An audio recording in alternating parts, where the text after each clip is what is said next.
Ah, dona Margarida, que saudade. Bom era o tempo que a gente ficava junto, né? Era bolo de cenoura, bolo amanteigado com cobertura de chocolate. Eu te mando as receitas, viu? Porque saúde aproxima. Apvida. Saúde pra valer.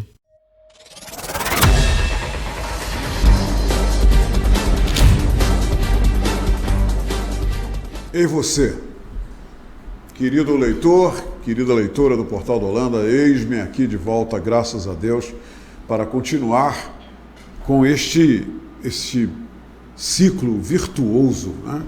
Virtuoso de entrevistas aqui na Hora do H no Portal do Holanda. E hoje eu estou muito feliz, eu estou muito entusiasmado, porque acabei de conhecer o Dr. Márcio Fernandes, e ele vem aqui com toda a generosidade, com todo o entusiasmo também, compartilhar com a gente a sua expertise, a sua especialidade que ele transformou no ofício profissional na sua vida.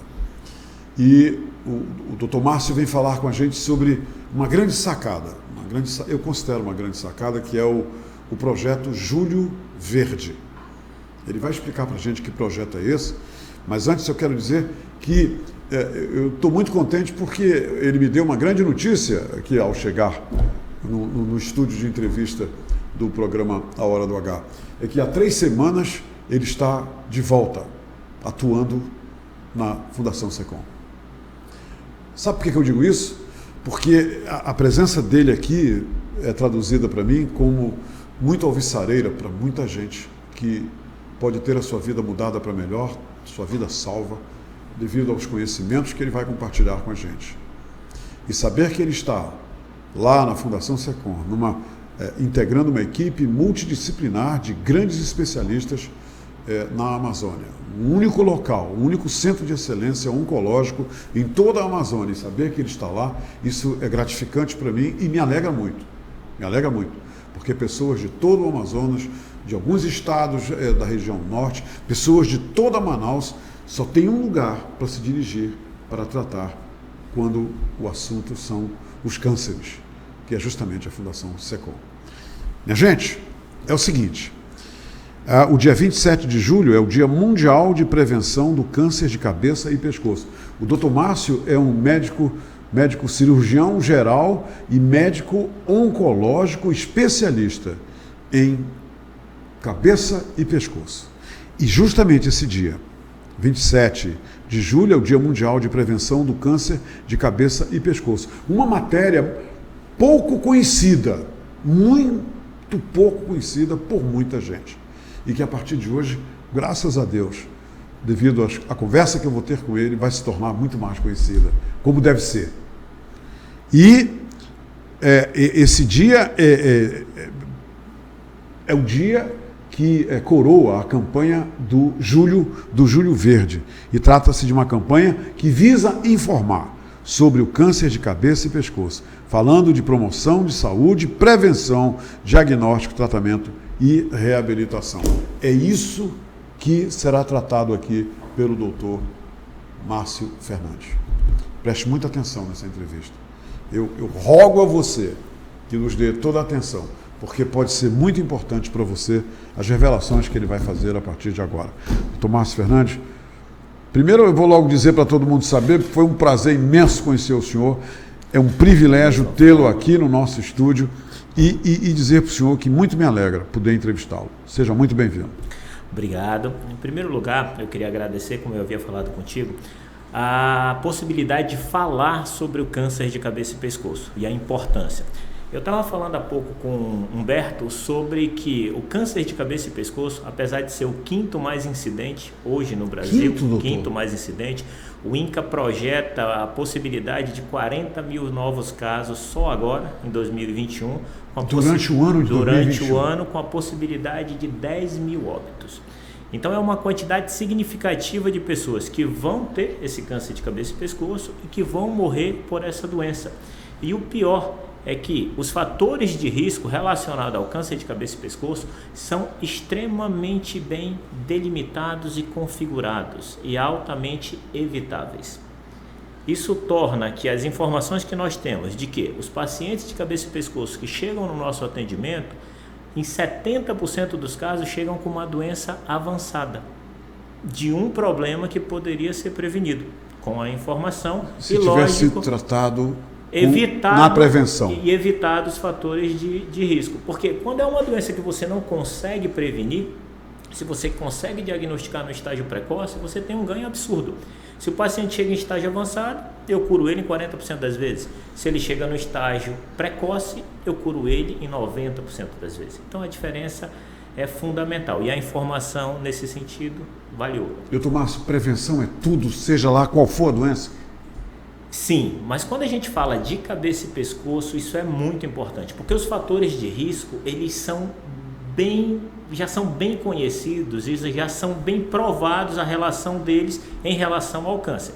Mas não existe um fator de risco em comum para todos os tipos de câncer de cabeça e pescoço. Quando a gente fala em cabeça e pescoço, apesar de ser uma área relativamente pequena, e a gente está falando de face, a gente está falando de lábio e de toda a parte do trato aerodigestivo, que inclui boca, bochecha, gengiva, língua, a parte de trás da língua que a gente chama de orofaringe, faringe como um todo, traqueia e a laringe, que é o órgão da voz, e o esôfago cervical. Então todas essas regiões são sítios potenciais para o câncer de cabeça e pescoço.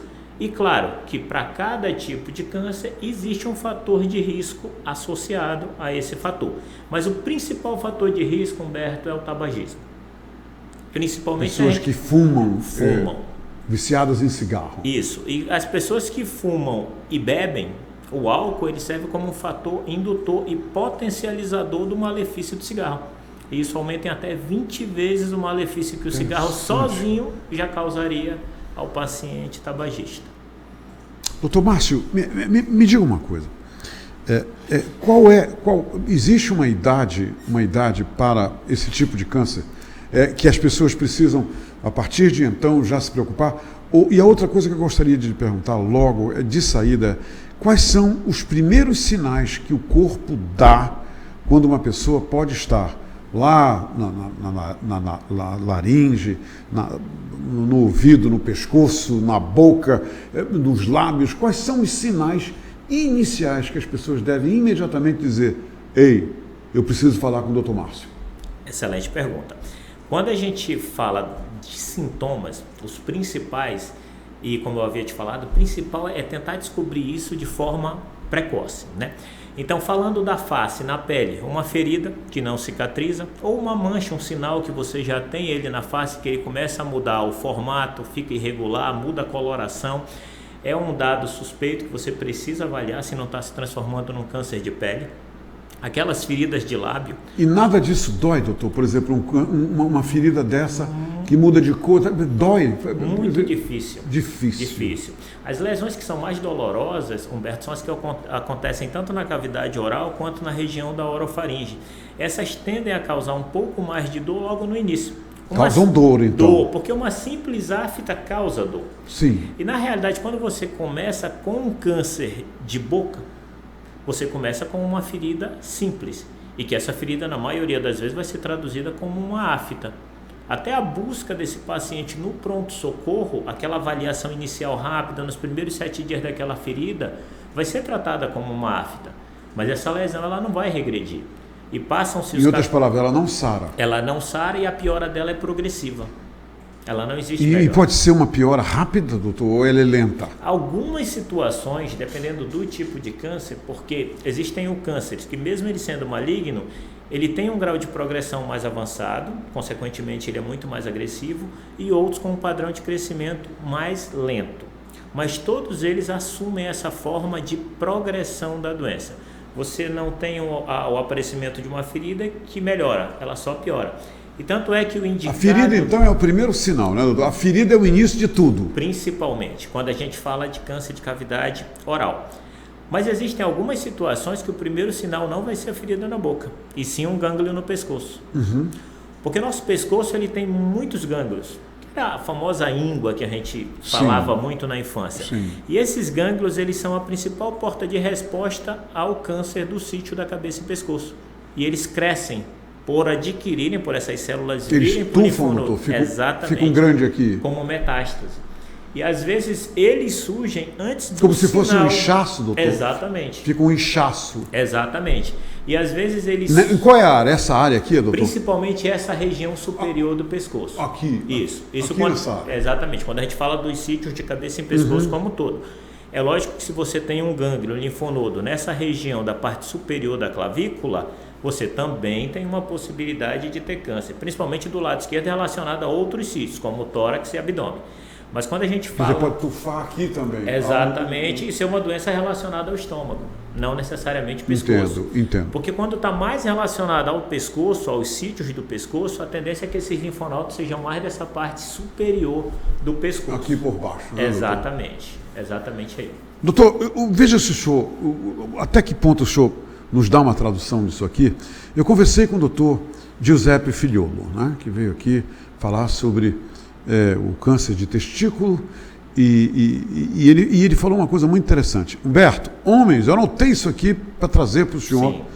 que eu achei importante uma análise sua. Homens morrem mais que mulheres em todas as faixas etárias e poucos procuram atendimento médico regularmente para prevenir e combater doença como os cânceres, principalmente de próstata e testículos. Aí ele disse, pesquisas recentes apontam que mais de 50% dos homens não procuram um médico para realizar exames preventivos ou um rastreio. Por isso tem mais mulheres viúvas do que homens. Muitas doenças letais, como o câncer, não representam sinais na fase inicial e se desenvolvem lentamente. Por isso, a procura se dá na fase avançada da doença, quando as chances de cura já estão reduzidas.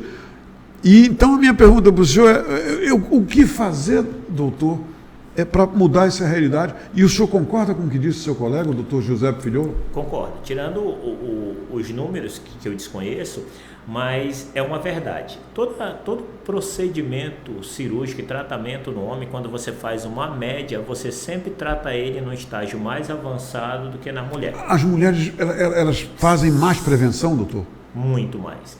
Então as mulheres são muito mais prevenidas do ponto de vista de saúde. A partir do momento que elas têm qualquer sinal que elas suspeitam, elas procuram um médico. E, lógico, como eu havia falado, se você chega no estágio inicial de qualquer doença, quando se fala de câncer, a gente está falando de um índice de cura muito alto, o que não é a realidade, né? Porque apenas 30% das pessoas chegam na fase inicial, 70% chegam na fase tardia. Qual seria, doutor, na sua opinião, um passo, uma atitude, uma ação imediata, uma grande campanha, e não só a gente falar nisso no mês de julho, por causa do dia 27, o senhor acha que isso devia ser, que as autoridades deveriam se voltar muito mais à divulgação, à conscientização sistemática desses cânceres, e principalmente o de cabeça e pescoço, porque tem muita gente bebendo, tem muita gente fumando, é gente abessa fazendo isso. Exatamente. Alimentando um câncer, inclusive. Ainda, é isso? Ainda. E a informação nesse aspecto, ela é tudo. Então, Doutor. Quando eu falo desses dados de que 70% chegam no estágio avançado, eu estou falando de uma métrica nacional, que o INCA divulga nacionalmente. Lógico. Se nós formos regionalizar isso, com certeza é mais. Regionalize, então, por favor, a questão do câncer de cabeça aqui no Amazonas. Exatamente, porque a gente vai tratar, por exemplo, se eu estou no meu consultório privado, dificilmente eu vou receber um paciente com câncer no estágio avançado. A gente recebe aquele paciente que vem do interior, que tem um acesso geográfico extremamente difícil para chegar, e o único local de tratamento que ele tem é a capital, e além dessa barreira geográfica, ele tem a barreira financeira, que impacta de forma agressiva. Hoje mesmo, enquanto eu estou conversando aqui com você, eu havia te falado há pouco, eu estava fazendo um acesso cirúrgico num paciente para que ele pudesse respirar e comer, sem que nem o câncer dele ainda houvesse sido diagnosticado. O senhor fez isso? Exatamente. Ele ainda nem tinha sido diagnosticado. Ele chegou na instituição com uma tumoração gigantesca na região da face, que não conseguia nem respirar e nem comer. Meu Deus. Então, no estágio extremamente avançado. Qual a idade dele, doutor? Tem 57 anos. E um estágio extremamente avançado que tira até a nossa possibilidade de cura, reduz a quase zero. O senhor vai tratar esse câncer, então, porque curar é impossível. Esse é difícil. A gente vai especificamente. tentar melhorar a qualidade de vida desse vida paciente. dele. E quando eu falo melhorar a qualidade de vida, é para que ele tenha uma vida e uma sobrevida de forma decente, com qualidade, se alimentando, respirando de forma adequada. É lógico que essa não é a realidade que a gente quer. A gente gostaria de tratar os pacientes de forma muito mais precoce e que na maioria das vezes sequer necessita de cirurgia. Se eu faço um diagnóstico de uma tumoração na língua... A regra é essa, a maioria não precisar de cirurgia, Esse então. seria o ideal. Esse seria o ideal. O ideal seria o tratamento menos mutilante possível. E hoje nós temos um avanço muito grande na parte tecnológica de tratamentos, que antes eram cirurgias extremamente mutiladoras e que hoje nós conseguimos tratar através de radioterapia e quimioterapia sem a necessidade de cirurgia, principalmente nos órgãos mais vitais do nosso corpo, como a laringe, que é um câncer também muito prevalente nos homens, principalmente. Vem o câncer de boca, né, o câncer oral, que é o 5º, e vem o câncer de laringe, que eu acho que está em 7º ou 8º lugar. Isso são números de incidência. Exatamente. E isso tanto a nível nacional quanto também a nível local. Isso também eu tive esse dado local e ele costuma ser um dos mais agressivos. Se você pegar todos os sítios da cabeça e pescoço, todos os cânceres, ele acaba sendo o 3º. O da laringe. Todos eles, todos os sítios, assim, língua, todos orofaringe, eles. língua, todos unindo, ele chega a ser o 3º câncer mais incidente. O que a pessoa, doutor, eu estou imaginando aqui uma pessoa no banheiro, aí ele vai, pega lá, vai no espelho e começa a olhar. O que ele deve, por exemplo, na língua, na bochecha, no lábio, o que ele precisa, de repente, perceber para entrar em contato com o especialista? Ele ver alguma coisa estranha. O que é estranho que ele pode ver, doutor? Essa pergunta é interessante porque remete ao autoexame. E o autoexame ele é muito conhecido na mama, né? O autoexame da mama. Mas ele também deve ser feito nos pacientes de cabeça e pescoço. Isso é feito apenas com uma abertura da boca na frente do espelho com uma iluminação adequada. Qualquer ferida que você tenha, se essa ferida durar mais de 14 dias, uma prótese que um paciente que não tem dente use, que esteja mal ajustado, que forme uma ferida no céu da boca, onde a gente chama pálato, uma plaquinha esbranquiçada, uma plaquinha vermelhada, gengiva, língua, no assoalho da boca, na bochecha, que não cicatriza, que não cessa com 14 dias, é um sinal de que deve procurar um especialista, porque muitas vezes nesse caso você já tem que proceder com a biópsia, para tentar descobrir se aquela lesão é compatível com o câncer, já numa fase inicial. E é perfeitamente tratável nessa fase? Perfeitamente, com índice de cura de 90% e uma sequela extremamente baixa. Se a gente falar de um câncer de língua, que é algo extremamente mutilante, se ele chega numa fase avançada, se eu pego ele numa fase bem inicial, é uma ressecção cirúrgica extremamente simples, que dependendo da localização, você faz isso até com anestesia local. E aquele paciente você considera ele tratado e muitas vezes curado. Doutor Márcio Fernandes, o câncer de pescoço e cabeça, a incidência dele é igual para homens e mulheres? Não, completamente diferente. O homem, a incidência é bem maior. É maior nos homens. Exatamente. Então, no homem é o 5º câncer, e aí a gente coloca o de boca, que é o principal, e o da mulher, o mais incidente vai ser o de tireoide, que vai ficar ali no 8º ou 9ª colocação. Mas o da tireoide, apesar de ter alguma relação com exposição à radiação, alguma questão familiar, o câncer de tireoide ele não tem um fator de risco tão evitável quanto esses cânceres que a gente está falando agora.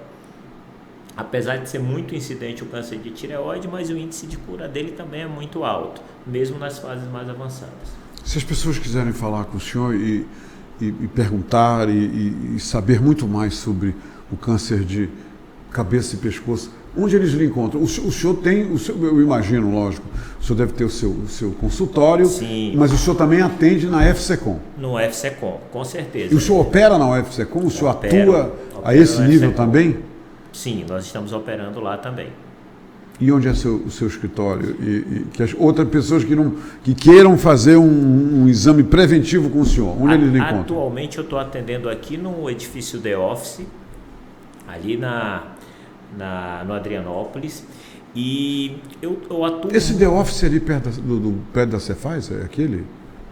Eu realmente não sei onde Ele fica ali, próximo em frente a um Banco do Brasil, que fica de já sei, esquerda. mais lá para o lado do... Quase no final da Recife. Da Recife, ali Exatamente. pro lado, indo para o cemitério ali, em direção ao cemitério. E eu tenho uma mídia social, Instagram ou Facebook, que é só colocar meu nome que está lá, que eu bato muito nessa questão da orientação. Márcio Fernandes. Dr. Márcio Fernandes. Que eu trabalho muito nesta questão da orientação, que no final das contas é a nossa arma, né? A principal arma que nós temos. E que seria o ideal que nós preveníssemos antes de tratar, né? Ou seja, se você prevenir, você não precisa tratar. Claro. E lógico, se precisar tratar, que seja numa fase precoce.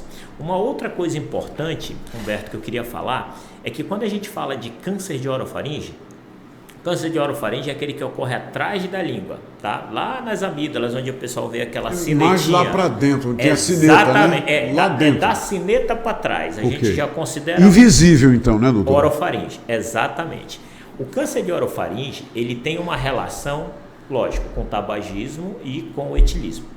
Só que existe uma progressão muito grande da infecção pelo vírus HPV na formação desses cânceres de orofaringe. Olha. E é uma história interessante, porque o HPV, a maioria das pessoas conhecem ele pela forma do câncer de colo de útero. Sim, e é assim sim. que as pessoas conhecem. Mas na década passada já se via que existia um aumento da incidência dos pacientes que tinham câncer de orofaringe e que eram portadores de HPV positivo. E foi comprovado que ele era indutor de câncer nessas regiões, principalmente na base da língua, lá atrás, e nas amígdalas. A grande questão é que nos Estados Unidos, por exemplo, houve uma inversão do fator causador do câncer de orofaringe. Então, antes, o que era causado exclusivamente pelo cigarro, nos Estados Unidos, hoje 70% dos cânceres de orofaringe são causados pelo HPV. Então, houve uma inversão epidemiológica. No Brasil, esse câncer causado pelo HPV vem aumentando, mas ainda é somente 8%. Mas está em aumento. Está em aumento contínuo, progressivo, todo ano. Mas qual é o fato principal? É que ele ocorre em pacientes jovens. Essa Quando é você a diz questão. jovens, o quê? 20 anos, 25 anos? 30, 35 anos, que eu já peguei vários pacientes com câncer de orofaringe com 35 anos. E esse vírus ele é transmitido essencialmente por via sexual. E você fazer a utilização... O que o senhor está querendo dizer, então? Eu estou fazendo uma leitura aqui. Por exemplo, sexo oral? Exatamente, é isso aí.